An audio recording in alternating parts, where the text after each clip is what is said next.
30,510 കുടുംബങ്ങളാണ് ഭൂമിയുടെ അവകാശികളായി മാറുന്നത്. ഇവിടെ പറഞ്ഞു, സർക്കാർ അധികാരത്തിൽ വന്നതിന് ശേഷം മൊത്തം 1,52,000-ലധികം പട്ടയങ്ങളാണ് ഇതോടെ നൽകുന്ന സ്ഥിതി ഉണ്ടാകുന്നത്. കഴിഞ്ഞ LDF സർക്കാരിൻ്റെ കാലത്ത് 1,77,000 പട്ടയങ്ങൾ വിതരണം ചെയ്തു. അപ്പോൾ 7.5 വർഷം കൊണ്ട് 3,400,000-ലധികം കുടുംബങ്ങൾ ഭൂമിയുടെ അവകാശികളായി മാറിയിരിക്കുന്നു. ഇതുപോലുള്ള കാര്യങ്ങൾ കൃത്യതയോടെ ചെയ്യുക എന്നതിനാണ് സർക്കാർ അതീവ പ്രാധാന്യം നൽകുന്നത്. കാരണം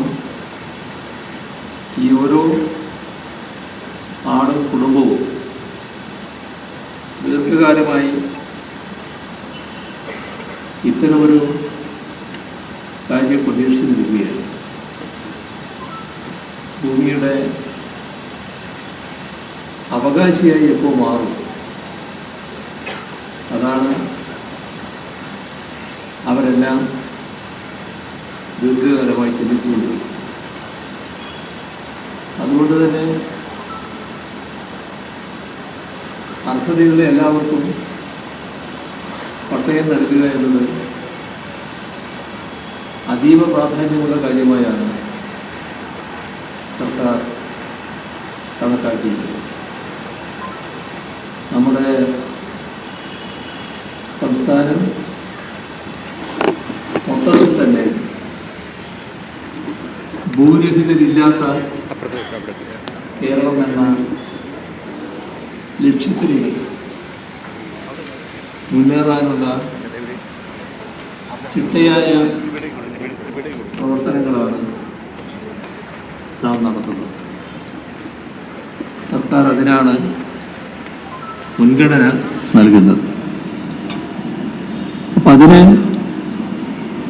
ഭൂമിയില്ലാത്തവരെ കണ്ടെത്തൽ, അവർക്ക് വിതരണം ചെയ്യാൻ പറ്റുന്ന ഭൂമി കണ്ടെത്തൽ, ആവശ്യമായ അനുമതികളും രേഖകളും ലഭ്യമാക്കൽ, വ്യവഹാരങ്ങളിൽ പെട്ടുകിടക്കുന്ന ഭൂമിയാണെങ്കിൽ വേഗം തന്നെ ആ വ്യവഹാരത്തിന് തീർപ്പുണ്ടാക്കൽ, ഇങ്ങനെയുള്ള